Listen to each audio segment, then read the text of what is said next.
자, 찾으셨으면 우리 마태복음 1장 1절에서 16절 말씀 같이 우리 합독하겠습니다. 아브라함과 다윗의 자손 예수 그리스도의 계보라.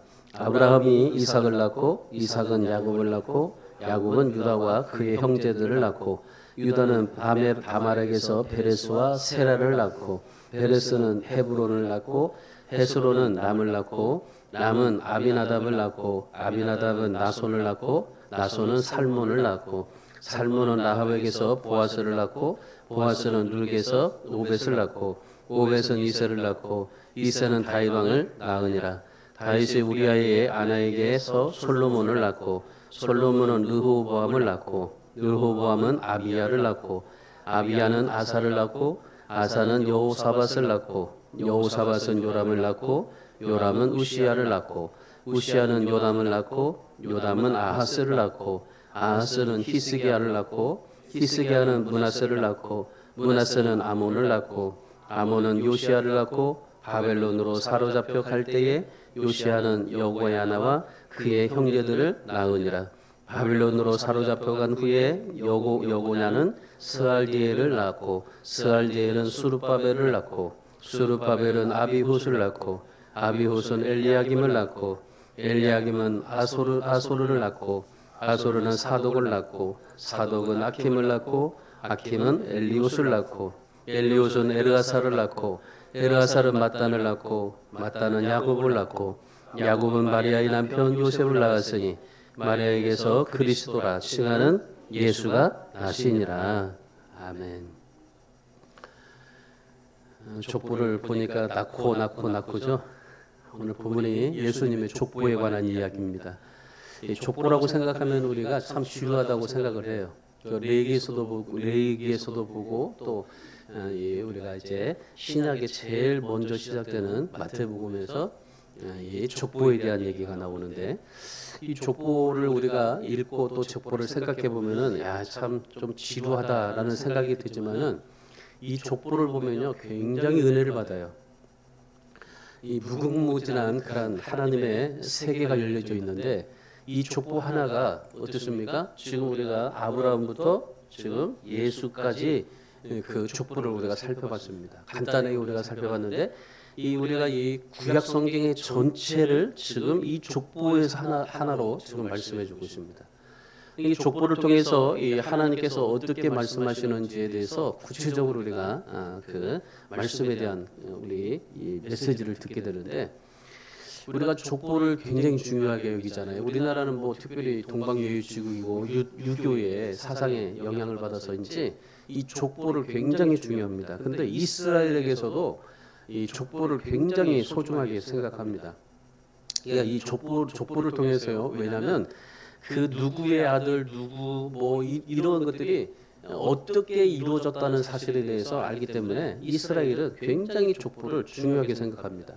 그리고 특별히 제사장 같은 경우는 이 제사장을 세울 때는요 뭘 보냐면 족보를 봐요. 우리는 무슨 누구를 뭐 장로님을 세우든지 목사를 세우든지 누구를 세우면은 뭘부터 봅니까? 우리는 스펙을 보잖아요. 어떻게 학력이 되었고 어떻게 신앙생활했다. 뭐 어느 교회에서 뭐 저기 수임료했다. 이런 것들을 우리가 보게 되는데, 근데 구약 시대 때 제사장을 세울 때는요, 이 뭘 보냐면요, 족보 하나를 봐요. 족보. 이 족보 하나를 보는데 그 족보를 뭘 보냐면요, 5송까지 봐요. 그러니까 1대, 2대, 3대, 4대, 5대까지 그 족보를 봐요. 그래도 이 족보를 5송까지 족보를 철저하게 조사해가지고 그러고 나서 제사장을 세워요. 근데 이 다섯 대의 족보가 들지 않으면요, 이 제사장이 세워지지를 않아요. 그만큼 이 이스라엘 나라에서는 이 족보가 굉장히 소중하게 여겨졌던 겁니다. 예수님이 태어났을 때에 그 헤롯 왕이 있습니다. 이 헤롯 왕은 순수한 유대 족속이 아닙니다. 에돔과 유대 족속 부모 사이에서 태어난 혼혈아입니다. 그러니까 국제 결혼한 거죠. 국제 결혼해서 태어난 사람인데, 근데 이 헤롯이 나는 유대인이다라는 거죠. 그러니까 유대인이라고 행사하면서 그래가지고 로마 황제에게 나는 유대인이다. 유대인이니까 내가 이 갈릴리를 통치하는 왕이 돼야 된다. 그래가지고 아부해가지고 이 헤롯이 왕이 됩니다. 그런데 유대 사람들이 이 헤롯이라는 왕에 대해서 족보를 이렇게 조사해봤어요. 계속적으로 거슬러 가다 보니까 그러니까 이 사람은요 이름이 없는 거예요. 그러니까 이름이 없는 그런 족보다 보니까 이 헤롯을 이스라엘 백성들이 그 당시에 무시했던 겁니다. 그러니까 이 헤롯이 왕이 됐는데도 불구하고 그런데 이 헤롯이 정통 유대인이 아니니까 그러니까 이 무시한 거예요. 그러니까 무시하니까 이 헤롯이 왕이 어떻게 됩니까? 이 그리스도인들을 핍박하고 막 그런 거죠. 그래서 이 헤롯이 뭘 했냐면요, 이스라엘 나라의 족보를 관장하는 모든 관직들을 다 죽여버렸어요. 왜냐하면 거기에 그 이스라엘에 대한 족보에 대한 근거들을 다 남기지 않게 해서 이 헤롯이 다 죽여버렸던 거예요. 그만큼요 이스라엘이라는 나라에는 이 족보가 굉장히 중요해요. 아무리 왕이 되었다 할지라도 이스라엘의 순수한 혈통만 가지고 그렇게 족보를 따지기 때문에 이 족보를 굉장히 중요시 여기던 겁니다. 오늘 이 본문의 마태복음의 이 마태 사도도 마찬가지예요. 첫 장에 족보를 이어가는 것은 그만큼 예수님께서 어떻게 태어나셨고 예수님이 하나님이 말씀하신 대로 그 아브라함의 자손의 혈통에서 태어나고 그리고 이렇게 예수님께서 이렇게 태어나셨다는 것을 분명히 말씀부터 하고 있는 거예요.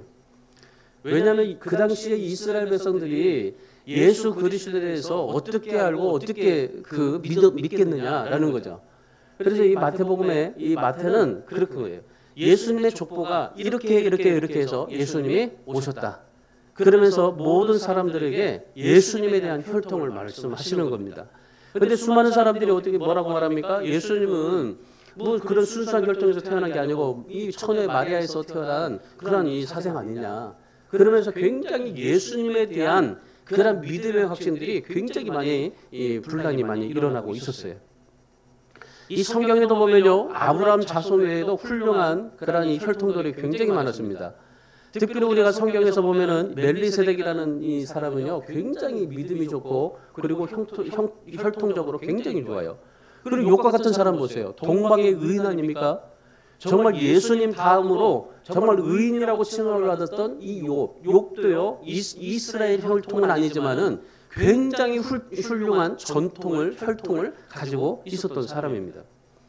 그런데 하나님께서는 특별히 그 시대에 많은 혈통들이 유명하고 정말 이름 있는 훌륭한 혈통들이 많았지만은 그러나 하나님께서는 특별히 아브라함의 혈통만을 선택하시고 그 아브라함의 혈통을 4,000년 동안 하나님께서 지키시고 보호하시고 그래서 다른 혈통들이 들어오지 못하도록 순수하게 아브라함의 혈통만 계속적으로 유지하면서 그리고 오늘 이 마태복음 1장에서 이 아브라함부터 예수까지 이 걸쳐서 이렇게 말씀해 주고 있고 또한 이 하나님께서 그 아브라함의 혈통을 지키기 위해서 얼마나 많이 보호하시고 인도했는지 모릅니다.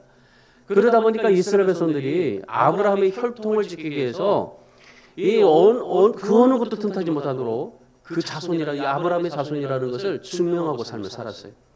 그래서 오늘 마태도 마찬가지예요. 1절에 보면 1절에 보면 아브라함과 다윗의 자손 예수 그리스도의 계보라고 말씀하고 있는 겁니다. 그러니까 아브라함의 자손, 다윗의 자손 그 계보. 그러니까 이 성경의 전체적으로 우리가 계보를 보지만은 이 아브라함부터 예수님까지의 계보를 딱 보면은 뭐가 제일 중심이에요? 아브라함과 다윗의 자손 예수 그리스도. 그러니까 창세기 12장 2절에서요 하나님께서 아브라함에게 약속하셨습니다. 이 본문 16절에 말씀해 보시면은 거의 4,000년 동안 예수 그리스도께서 이 땅에 이루어지셨는데 하나님께서 아브라함에게 약속하신 것이 무엇입니까? 내가 너로 인해서 큰 민족을 이루겠고 내게 복을 주고 이름을 창대하게 하시겠다. 그리고 너에게 복의 근원이 되게 할지다. 그리고 뭐라고 그랬어요? 예수 그리스도 너의 혈통을 통해서 구원할 자가 오실 것이다. 이렇게 말씀하셨던 겁니다. 그러니까 그거를 아브라함이 하나님이 약속하신 그 말씀을 4,000년 동안 하나님께서 지키시고 보호하시고 인도해 주셔서 그러고 나서 어떻게 해요? 4,000년 후에 예수 그리스도가 세상에 나오게 된 겁니다. 여러분 하나님께서 이렇게 4,000년 동안 이스라엘 백성들의 그 혈통을 간섭하신 이유가 무엇입니까? 오늘 16절 말씀 보세요. 16절의 말씀을 보시면은 그리스도 예수라고 말합니다. 그리스도 그리스도라 칭하시는 예수가 나시니라. 자, 그리스도 예수라는 말이 무슨 말입니까? 그리스도 예수, 왜 하나님께서 이 4,000년 동안 그렇게 아브라함의 혈통만을 고집하시고 이들을 간섭하시고 이들을 지켜주시고 인도해 주신 이유가 무엇입니까? 예수라는 이름이 무엇입니까? 자기 죄에서 구원할 자입니다. 그러니까 한마디로 구원입니다. 예수님께서 왜 4,000년 동안 아브라함의 혈통을 가지고 계속적으로 이어왔습니까? 다른 혈통도 많았고 다른 혈통도 더 훌륭하게 많았음에도 불구하고, 그런데 왜 하나님께서는 그 아브라함의 혈통만을 고집하시면서 그렇게 하나님께서 인도해 주셨습니까? 바로 구원입니다. 구원. 말씀도 구원이잖아요. 그러니까 이 구원이라는 것은요, 우리를 구원하실 뿐만 아니라 하나님의 뜻이 이루어지는 것을 말하는 겁니다. 그러니까 하나님의 뜻이 이루어지는데 예수님께서 그 말씀이고 예수님이 구원이시다는 거죠. 히브리서 1장 1절에서 2절의 말씀에 예수님이 이 땅에 하나님의 뜻을 전하러 오신 말씀이고 그리고 특별한 계시다라고 말씀하십니다. 그러니까 결국 오늘 이 족보를 통해서요, 이 말씀하시고자 하시는 것이 뭐냐면은 바로 구원입니다. 구원. 그러니까 하나님께서 어떻게 구원의 역사를 이루었는가를 보게 되는 거고, 또한 이 마태가 이 족보를 기록하면서 무슨 말입니까? 하나님의 말씀에 순종하는 자의 삶이 구원의 삶이고, 그리고 그 삶은 바로 십자가다. 예수 그리스도다. 그 예수 그리스도에 대해서 이 마태가 지금 족보를 통해서 말씀해 주고 있는 겁니다. 오늘 본문의 족보는요, 세 분류로 나눠져요. 1절에서 5절까지는 아브라함과 다윗까지의 그 족보입니다. 그러니까 족장 시대부터 왕정 시대까지 족보예요. 그리고 두 번째는요, 6절에서 10절의 말씀인데, 이 6절에서 10절의 말씀이면 다윗 왕부터 바벨론 포로 전까지입니다. 그리고 이제 마지막 11절에서 16절의 말씀은 바벨론으로부터 포로 생활했던 그 족보를 지금 말씀해 주고 있습니다. 그러니까 이 다윗, 아브라함 시대, 다윗 시대, 포로 시대, 이 세 개의 족보를 지금 말씀해 주고 있는 거예요. 그리고 나서 이제 예수님께서 모든 인류를 짊어지시고 태어나시고, 그리고 인간의 모든 죄와 멍에를 짊어지신 분이라는 것을 말씀해 주고 있는 겁니다. 근데 여러분 한번 이 족보를 여러분이 읽으시면서 뭐 낳고 하니까 정말 맨날 낳기만 했다라고 생각하는데요. 이 족보를 가만히 살펴보면요, 시대가 어떻게 흘러갔는지를 알 수가 있어요. 처음에 어떻게 시작했어요? 아브라함 때부터. 자, 아브라함은 우리가 생각할 때 뭘 연상이 됩니까? 아브라함이라고 말하면 뭐가 딱 떠오릅니까? 믿음이라고 말이 나옵니다. 아브라함은 믿음의 사람, 그래서 믿음의 조상, 믿음으로 삶을 살았던 사람이다. 그러니까 아브라함은 딱 첫 번째 떠오르면 믿음에 대해서 우리가 생각해 볼 수가 있어요. 그리고 나서 뭐가 나옵니까? 다윗이 나옵니다. 그럼 다윗을 생각해 볼 때는 뭐가 딱 떠오릅니까? 죄를 범해서도 하나님의 말씀을 끝까지 붙잡고 순종한 사람이다. 그리고 세 번째로 바벨론이라는 것을 딱 생각하면 뭡니까? 이스라엘 백성들이 망하고 난 뒤에 하나님께서 회복시켜 주시겠다고 하신 그 말씀 붙잡고 하나님 앞에 회복을 바라며 살아가는 그러한 삶을 보게 됩니다. 자, 그러면 이 시대가 지금 이 대표적으로 세계 시대를 얘기하는데, 이 시대 가운데서 살펴보면요, 아브라함 때는 어땠습니까? 믿음이 굉장히 좋았습니다. 아브라함 때는 믿음이 굉장히 좋았어요. 그런데 그 믿음이 약해져 가다가 다윗 때는 어떻게 했어요? 다윗 때 약간 조금 좋아져요. 조금 좋아지다가 그러다가 어떻게 했어요? 다윗 시대가 지나면서 어떻게 됐습니까? 믿음이 다시 식어져 버립니다. 결국 어떻게 됐어요? 이스라엘 백성들이 불순종해가지고 포로로 잡혀갔습니다. 그리고 나서 어떻게 해요? 멸망을 당할 지경에 처했을 때 하나님께서 어떻게 하셨어요? 다시 그들에게 소망을 줍니다. 다시 하나님께서 이 아브라함과 언약했던 다윗과 언약했던 것을 갱신하면서 다시 하나님께서 이 이스라엘 백성들을 회복시켜 주시겠다고 말씀하십니다. 그 믿음의 시대에서 출발해가지고 절망의 시대로 들어갔을 때에 그때 누가 나타납니까? 나사렛 예수 그리스도가 태어나게 되시는 겁니다. 여러분 이 말씀이 볼 때요, 이 족보를 볼 때 여러분 잘 한번 살펴보세요. 자, 그러면 아브라함부터 예수 그리스도까지의 이 족보를 살펴보면서 우리가 이 아브라함, 다윗, 바벨론 그리고 예수, 이것을 우리가 족보를 잘 살펴보시면서요, 자, 뭘 생각합니까? 예수님이 어느 때 태어나십니까? 믿음이 좋을 때 태어난 게 아니고 인간이 절망할 때 예수님이 오셨던 거예요. 여러분, 예수님은 우리에게 그런 것 같아요. 우리에게 물론 늘 찾아오시는 분이지만은 예수님이 나에게 오실 때는요, 내가 믿음이 좋았을 때는요, 믿음이 너무나 좋았을 때는 예수님께서 뭐 오시고 안 오시고 그 느낌이 없어요. 늘 예수님 안에서 그냥 풍성한 삶을 살아가니까. 그런데 우리가 절망하고 낙심하고 실망할 때 한번 생각해 보세요. 그러면 예수님께서 그때 우리에게 찾아오실 때, 아, 내게 예수님이 오셨구나라는 것을 절실하게 느끼게 되는 겁니다. 그러니까 예수님은요, 그래요. 우리가 믿음이 좋았을 때가 아니라 늘 우리에게 하나님 앞에서 내 자신의 믿음을 연약하다는 것을 고백하면서 늘 하나님에 대한 것을 갈망할 때 그때 주님이 우리에게 찾아오신다라는 겁니다. 오늘 예수님께서 이 족보 가운데 가장 절망할 때에 예수님이 찾아오셨습니다. 지금 마태가 말씀하고 있는 것은 그거예요. 지금 마태가 이 족보를 통해서 무슨 얘기를 지금 하고 있느냐면은 바로 우리의 믿음이 어떠한 믿음이었고 믿음을 어떻게 세워야 되고 어떻게 믿음으로 삶을 살아가야 될 것인가, 그거에 대해서 지금 설명해 주고 있는 겁니다.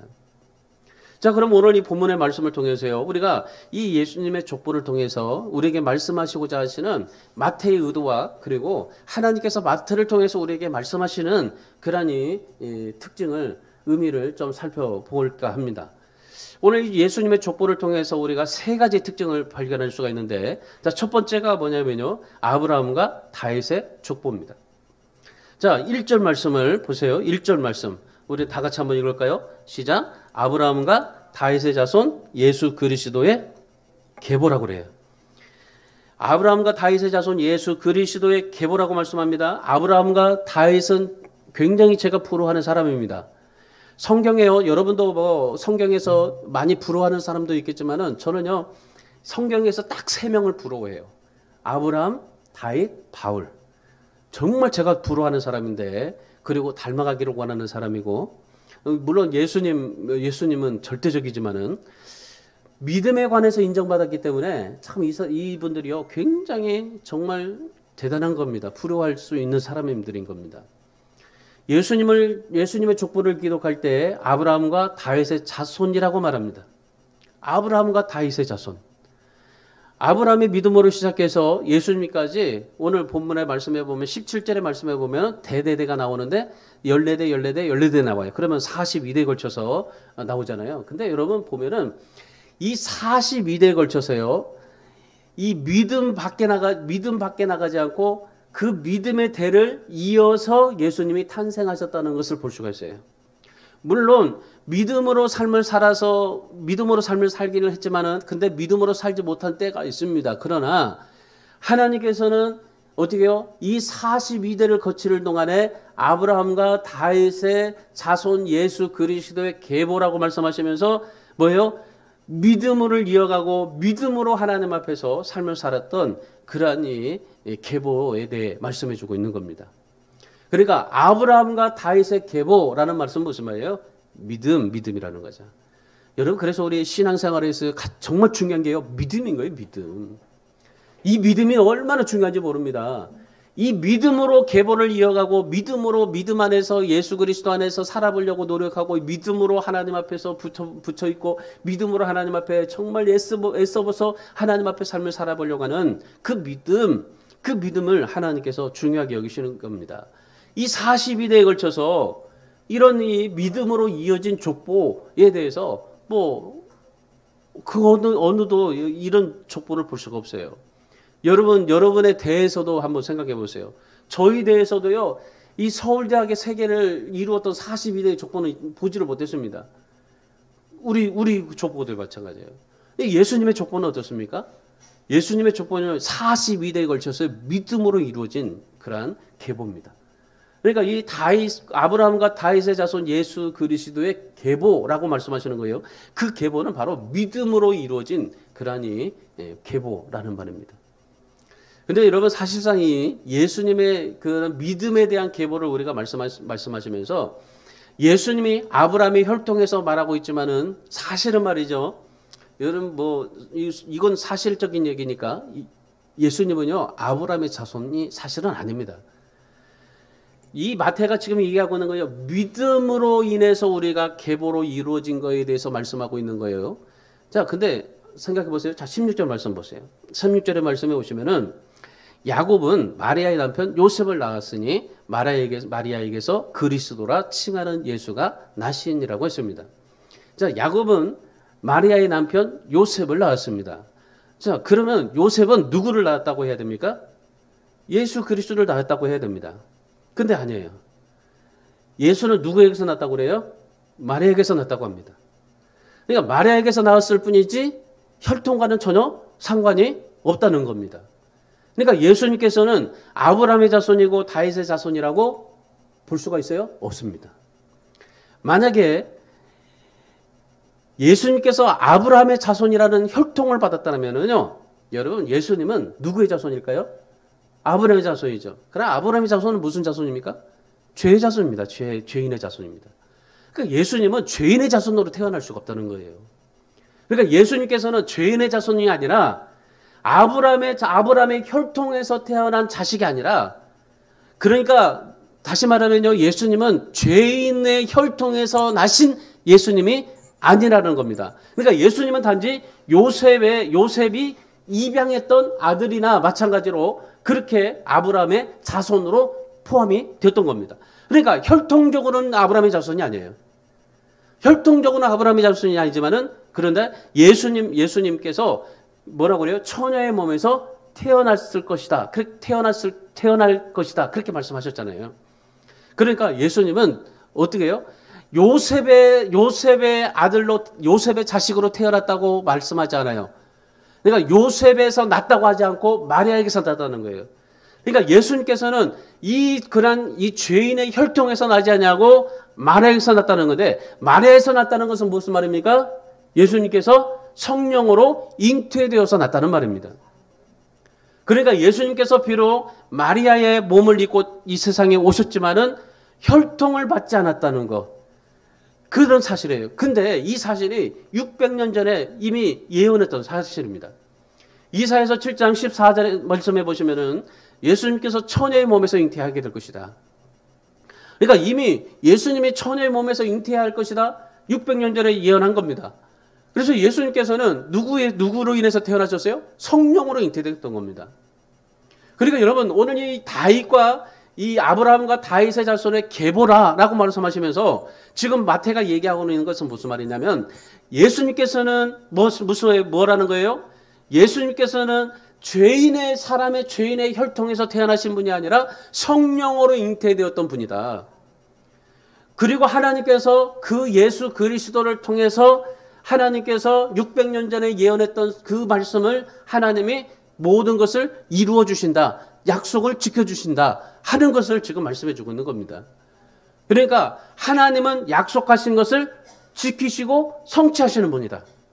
여러분, 그렇습니다. 하나님은요, 이 마태가 지금 이 족보를 통해서 예수 그리스도 계보를 통해서 지금 얘기하고 있는 것은 그겁니다. 이 마태를 통해서 우리에게 말씀하시는 건 그겁니다. 하나님은 약속을 지키시는 분이고 하나님은 그 약속을 성취하시는 분입니다. 그 600년 전에 이루어졌던 것을 지금 하나님께서 그 약속을 지켜주셨던 것이고, 그리고 4000년 전에 아브라함에게 약속하셨던 것을 하나님께서 4000년 후에 이 예수 그리스도를 나게 하신 것. 그러니까 하나님께서는 그런 약속을 지키시고 그 약속을 성취하시는 분이다. 그걸 지금 마태가 얘기하고 있는 겁니다. 그래서 아브라함과 다윗의 자손 그리스도의 계보. 자, 이 계보에서 중심적인 게 뭡니까? 하나님은 약속을 지키시고 약속을 성취하시는 분인데, 그 약속에 성취하시고 지키시는 그 중심에 뭐가 있어요? 믿음이 있는 겁니다. 믿음. 그러니까 하나님은 어떤 사람을 통해서 하나님이 그 모든 약속을 지키시고 성취하십니까? 믿음. 하나님에 대한 믿음, 그 믿음을 가지고 하나님의 믿음을 지키고 그 믿음을 하나님 앞에 정말 가지고 삶을 살아가는 사람, 그런 사람에게 하나님께서 그 약속을 지키시고 성취하신다는 거죠. 그래서 오늘 우리가 이 계보를 통해서 첫 번째로 우리가 깨달아야 될 게 바로 그겁니다.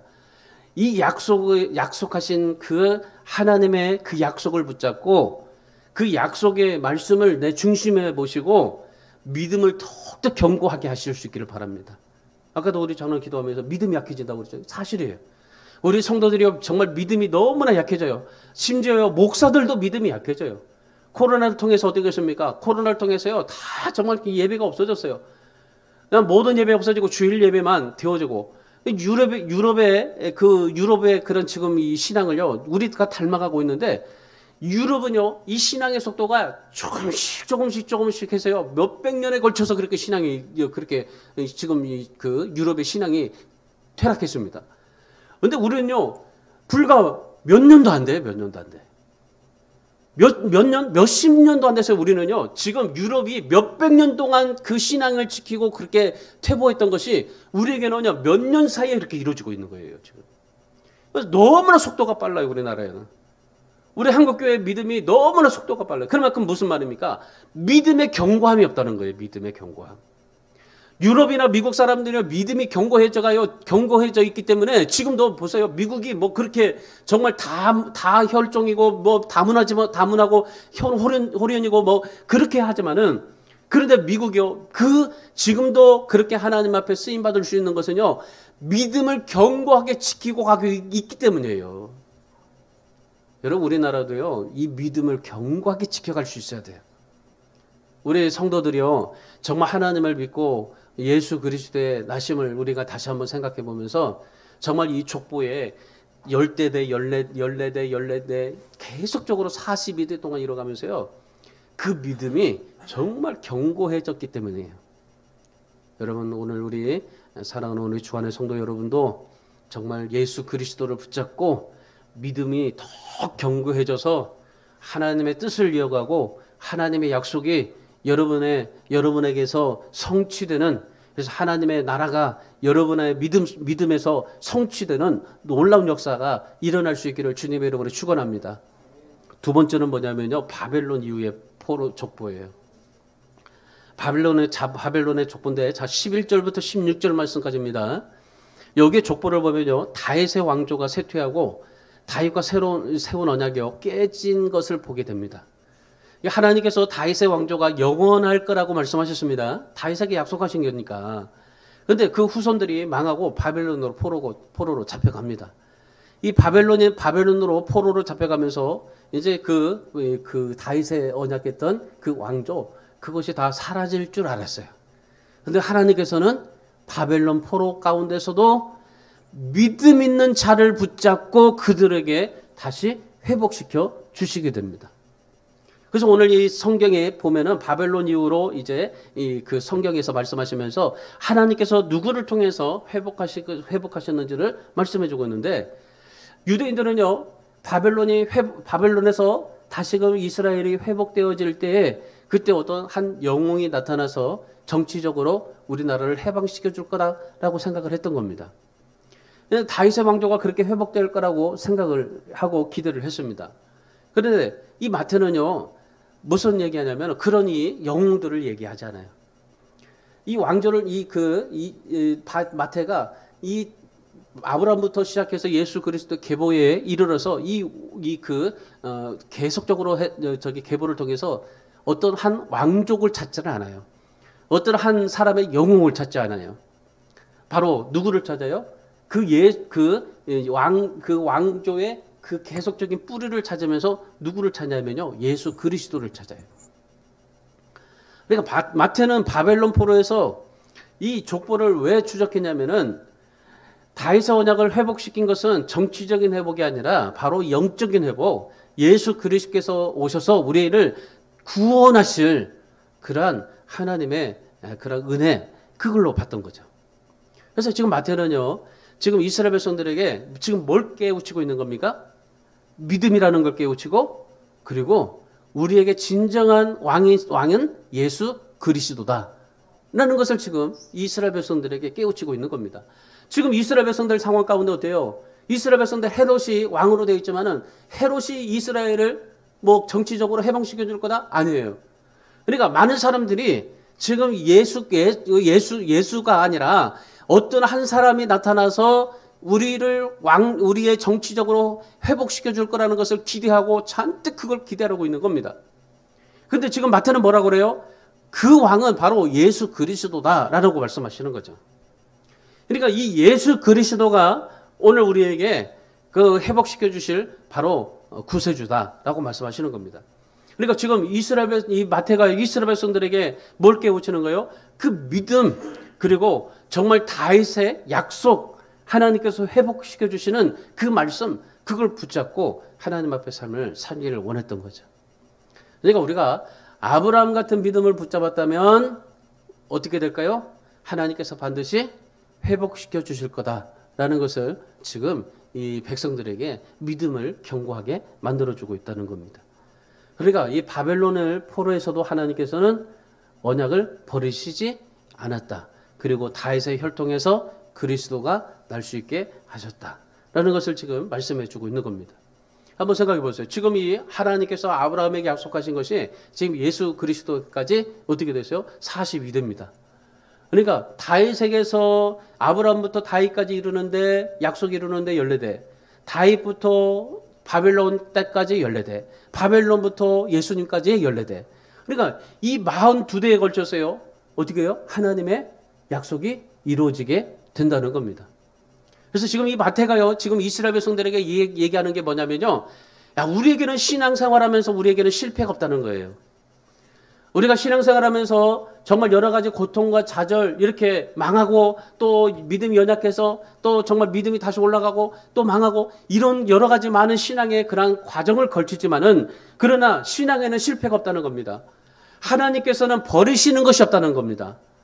오히려 실패하고 그리고 불순종했던 그 백성들을 하나님께서 품에 끌어안으시고 그리고 그 안에서 순종하는 자를 통해서 하나님께서 다 사용하시고 하나님이 회복해 주셨다라는 것을 말씀해 주고 있는 겁니다. 여러분, 그래서 오늘 우리도 마찬가지입니다. 오늘 이 마태가 지금 이스라엘 백성들 정말 그런 정치적으로 어렵고 그리고 여러 가지로 많은 힘들었을 그때에 마태가 지금 이스라엘 백성들에게 얘기하고 있는 건 그겁니다. 낙심하지 말아라. 아무리 로마가 정말 우리를 핍박하고 헤롯이 그렇게 정말 우리를 멸시하고 무시한다고 해도 그러나 우리에게는 예수 그리스도가 있다. 예수 그리스도 때문에 우리는 낙심할 필요가 없다. 하나님은 이러한 이 42대에 걸쳐서 하나님께서 그 시간들을 통해서 일하시고 계신다. 14대씩 3번이라도 하나님은 모든 것을 어김없이 지키시고 그리고 하나님의 뜻은 사라지지 않는다. 여러분 한번 생각해 보세요. 4,000년 동안 하나님께서는 우리에게 저버리시지 않는다. 4,000년 동안 인간이 불순종하고 절망하고 낙심하고 하나님을 배반했지만 그러나 하나님은 절대로 우리를 버리시지 않는다. 하나님의 뜻은 사라지지 않는다. 뭡니까? 믿음 있는 자를 통해서. 그러면서 지금 마태가 뭐라고 말씀하시는 거예요? 이 족보를 통해서 뭐라고 말씀하시냐면요, 이겁니다. 여러분 한번 맷돌을 한번 돌려보면 알 거예요.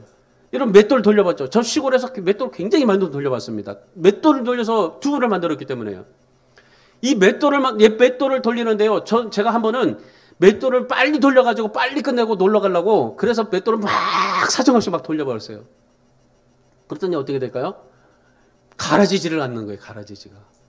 그래가지고 되게 아버지한테 짝대기로 맞았는데 맷돌은요 천천히 돌려야 돼요. 천천히 돌려서요 그것이 잘 갈아져서 고운 가루가 될 수 있게 해야 돼요. 여러분, 하나님의 시간 안에서 사셔야 됩니다. 하나님의 시간은요, 우리는 정말 급해요, 빨라요, 뭐든지 뭐가 돼야 돼요. 그런데 하나님의 시간은요, 이 42대의 4,000년에 걸쳐서 하나님께서는 예수 그리스도를 오시게 한 겁니다. 여러분, 우리가 하나님 앞에 정말 믿음으로 살기를 원한다면요, 내 시간을 가지지 마세요. 하나님의 시간 안에 들어가세요.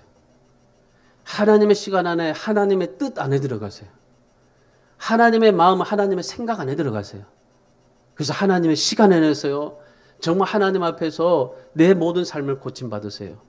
내 안에 있는 죄와 허물, 상처, 불순종, 아픔, 문제들, 이 모든 것들을요, 하나님의 시간 안에서 고침받고 회복되고 정말 하나님의 시간이 더디다고 생각할지 몰라도 그러나 기억하실 거는 하나님은 반드시 이루신다는 것입니다. 하나님은 반드시 성취하신다는 것입니다. 그래서 여러분, 여러분의 운명을요, 바로 하나님의 시간 안에서 바꾸세요. 세상의 공부나 우연으로 바꿀 수 없는 운명을 하나님의 시간 안에서 바꾸시고, 그래서 그 하나님의 시간 안에서 정말 이 하나님이 성취하시는 그런 놀라운 하나님의 놀라운 역사를 보시고, 그래서 하나님 앞에 여러분의 예수 그리스도 때문에 운명이 바꿔지시기를 주님의 이름으로 축원합니다. 마지막 세 번째로는요, 한 가지 중요한 특징이 한 가지가 나오는데 어떤 특징이냐면은 여인이 예수님의 족보에 기록되었다는 겁니다. 여인이. 예수님의 족보에는요, 원칙적으로 여자의 이름이 없습니다. 근데 오늘 본문에 보면은 여자가 5명이 나옵니다. 이스라엘 나라에서 족보에 이름을, 여자의 이름을 넣는다는 것은요, 이거는 아주 이변입니다, 이변. 여자의 이름을 넣을 수가 없었어요. 첫 번째 여자가 어떤 여인입니까? 3절에 보면은 다말입니다. 다말은 가나안 여인입니다. 가나안 여인인데 유다가 다말을 잡으로 삼았던 겁니다. 그리고 두 번째가 누굽니까? 라합입니다. 라합은 이방 여인입니다. 기생입니다. 여리고성이 멸망할 때 이스라엘 정탐꾼에게 정보를 제공해 줬던 여인입니다. 근데 그 정탐꾼 중에 살몬이라는 사람이 있었는데 그 살몬하고 이 라합이 결혼을 한 겁니다. 그러나서 누굴 낳아요? 보아스를 낳게 된 거죠. 자, 보아스가 모압 여자인 룻을 아내로 삼습니다. 그리고 룻은 다윗의 중조 할머니가 됩니다. 그리고 네 번째 여인이 6절에 보시면은 우리아의 아내 밧세바입니다. 밧세바는 다윗이 범죄에서 얻었던 아내입니다. 마지막으로 16절입니다. 마리아입니다. 마리아는 예수님을 성령으로 잉태되었습니다. 처녀의 몸에서요. 여러분 보세요. 이 여인들의 지금 이 족보를 기록하면서 지금 뭐라고 말합니까? 마태는 그런 얘기하는 거예요. 어떻게 지금 이 마태도요, 여기서 지금 맞아 죽을 일이에요. 왜냐하면 여인들에 대해서 이 족보를 거기 안에 넣을 수가 없는 거예요. 예수님의 족보 가운데 어떻게 여인을 넣을 수가 없어요. 그 당시에는 이스라엘 백성들에게는 여인에 대한 족보가 넣을 수가 없는 거예요. 근데 마태는요, 지금 과감하게 여인들을 5명이나 이름을 넣습니다. 여기다. 예수님의 족보에다가. 자, 지금 이 마태가 예수님의 족보를 이렇게 넣으면서 지금 얘기하고 있는 건 뭡니까? 이 여인들의 모습을 보세요. 지금 한결같은 여인들의 그 특징이 뭡니까? 다말, 라합, 그 다음에 룻, 그리고 밧세바, 마리아. 다 어떤 여인들입니까? 다 허물 있는 여인이에요. 문제가 있는 사람들입니다. 그런데 이런 문제 있고 허물 많은 사람들이 예수님의 족보에 들어갈 수가 있겠어요? 들어갈 수도 없지만은, 그런데 지금 이런 여인들을 마태가 족보에 뒀다면은 그 당시에 많은 수많은 사람들에게 돌팔매 맞을지를 한 겁니다, 지금. 근데 여기에 아주 중요한 그런 의미와 뜻이 있는 겁니다. 뭐냐면요, 마태가 지금 이 말씀을 기록하면서 얘기하는 것은 바로 그겁니다. 아무리 우리에게 허물과 문제가 있어도 우리에게는 희망이 있다라는 것을 말씀해 주고 있는 겁니다. 허물과 문제가 많아도 예수님의 족보에 들어갈 수 있다는 겁니다. 만약에 우리가 정말 예수님의 족보가 아주 아브라함으로 시작해서 믿음의 전통만을 믿음만을 가지고 그렇게 기록이 되었다면은 우리는요, 그 족보에 들어갈 수가 없어요. 그 누구도요, 이 아브라함의 정말 그 이스라엘 전통의 족보에 그 누구도 들어갈 수가 없어요. 우리가 어떻게 들어갈 수 있어요? 우리가 어떻게 들어갑니까? 허물과 죄로 많은 우리가 어떻게 예수님의 족보에 들어갈 수 있어요? 우리가 어떻게 그렇게 예수님의 그런 이 족보에 우리가 들어갈 수가 있어요? 못 들어가요. 그러니까 지금 마태가 아무리 허물과 문제가 많아도 예수님의 족보에 들어갈 수 있다. 나 같은 사람도 예수님의 족보에 들어갈 수 있다. 나 같은 사람도 믿음의 조상이 될 수 있다. 그래서 여러분, 신앙생활하면서 항상 좀 전도하면요, 그런 말을 하는 사람들 많아요.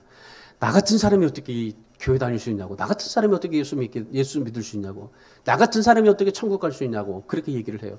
여러분, 나 같은 사람도 예수님의 족보에 들어갈 수 있습니다. 오늘 이 5명의 여인을 통해서요, 주님이 말씀하시고 마태가 말하는 건 그거예요. 나 같은 사람도 들어갈 수가 있다. 예수님의 족보로 인해서요, 나 같은 사람도 희망이 있다는 것을 말씀해주고, 그 다음에 두 번째가 뭐냐면요, 남자와 여자를 구별하는 벽을 깨요. 그러니까 그 당시에 사회에 전통적으로 만연해 있던 그 벽을 깨버립니다. 여러분, 우리가 진짜 예수 그리스도를 믿는 그런 개혁적인 사람이라면요, 이런 벽들을 깨야 돼요. 자, 그 당시에 뭐냐면 남자와 여자의 벽을 깨요. 그리고 남녀의 벽을 깰 뿐만 아니라 유대인과 이방인의 벽도 깨고 성민과 죄인의 벽도 깨요. 그래서 족보에 뭐라고 그래요? 낳고. 이 말을 낳고 이거요. 정말 저는 이 낳고 이런 것에 얼마나 감사한지 몰라요. 뭐 나는 많은 사람들은 맨날 낳고 하니까 짜증난다고 하지만은 저는 너무나 감사해요. 낳고 또 낳다 너무나 감사해요. 왜냐면 낳고 해서 누구를 낳았어요? 나를 낳았잖아요. 나를. 낳고 해서 나를 낳았잖아요. 나 같은 사람도 예수님의 족보에 들어갈 수 있게 하셨잖아요. 얼마나 감사합니까? 여러분, 아브라함과 다윗처럼 저와 여러분도 믿음의 조상이 될 수 있습니다. 믿음 안에 우리가 믿음의 반열 안에 우리가 들어갈 수 있는 거예요. 예수님의 족보에 우리가 들어갈 수 있는 거예요. 우리의 후손들이 예수님이 다시 오실 때까지 믿음이 끊어지지 않고 예수님의 세계 안에서 들어갈 수 있도록 우리가 하나님 앞에 삶을 살아야 하는 것이고, 또한 여러분의 정말 후손들도 이 믿음의 예수 그리스도의 믿음의 세계에 들어갈 수가 있다는 겁니다. 여러분, 오늘 이 크리스마스 전 2부에 우리가 정말 하나님 앞에 다시 한번 이 말씀을 통해서 확신해야 될 게 바로 그것입니다. 뭡니까? 벽을 깨신다는 거. 남녀의 벽을 깨시고 유대인과 이방인의 벽을 깨고 성민과 죄의 벽을 깨고 우리의 벽도 깨고. 그래서 우리가 이 성탄절에 우리가 해야 될 일이 무엇이겠습니까? 우리도 벽을 깨야 됩니다. 내가 가지고 있는 그런 이 생각, 이성, 이 모든 것의 벽을 깨셔야 돼요.